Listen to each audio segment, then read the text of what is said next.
সুপ্রিয় শিক্ষার্থীবৃন্দ, আজকের পাঠে সবাইকে স্বাগতম। চলো তাহলে শুরু করি।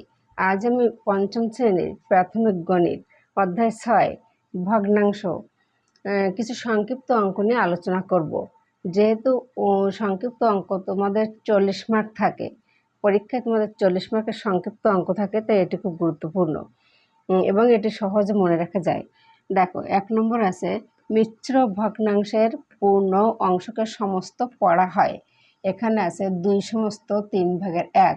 এটি একটি মিশ্র ভগ্নাংশ, এর পূর্ণ অংশকে আমি 2 সমস্ত বলেছি, অর্থাৎ মিশ্র ভগ্নাংশের পূর্ণ অংশকে আমরা সমস্ত পড়ি।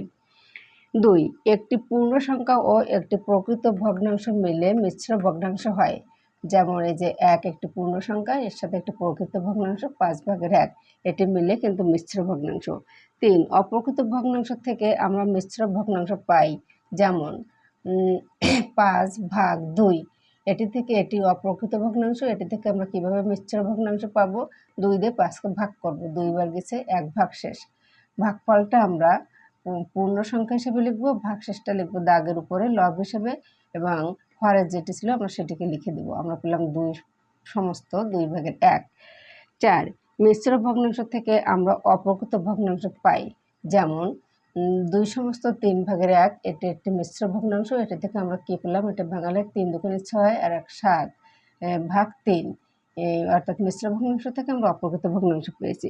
5, যে সকল ভগ্নাংশের লব সমান তাকে সমলব বিশিষ্ট ভগ্নাংশ বলে, লব সমান হলে।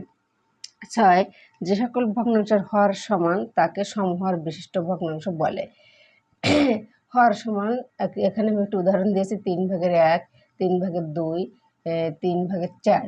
প্রতিটি ভগ্নাংশের হর সমান বলে এটি সমহর বিশিষ্ট ভগ্নাংশ। 7, হর সমান হলে যে ভগ্নাংশের লব বড় সেই ভগ্নাংশটি বড়। এখানে দেখো আমি উদাহরণ দিয়েছি 4/1, 4/2, 4/3।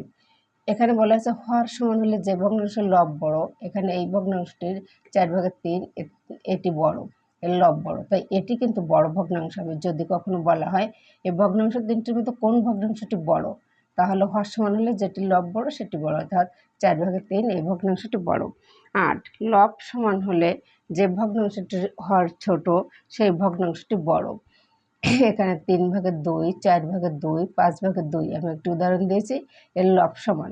তাহলে যদি বলা হয় এই ভগ্নাংশগুলোর মধ্যে কোনটি বড়, আমি বলেছি যেটির হর ছোট। লব সমান হলে যেটির হর ছোট সেটির সাথে বড়, অর্থাৎ 3/2 এটি বড় ভগ্নাংশ। সুপ্রিয় শিক্ষার্থীবৃন্দ, আজ এ পর্যন্ত। ভগ্নাংশ অধ্যায়ের এই ছিল সংক্ষিপ্ত অঙ্ক। এগুলো তোমরা ভালো করে পড়বে, তাহলে পরীক্ষায় তোমরা যে কোনো ভগ্নাংশ অধ্যায়ের যে কোনো সংক্ষিপ্ত অঙ্কের অ্যান্সার করতে পারবে খুব সহজে।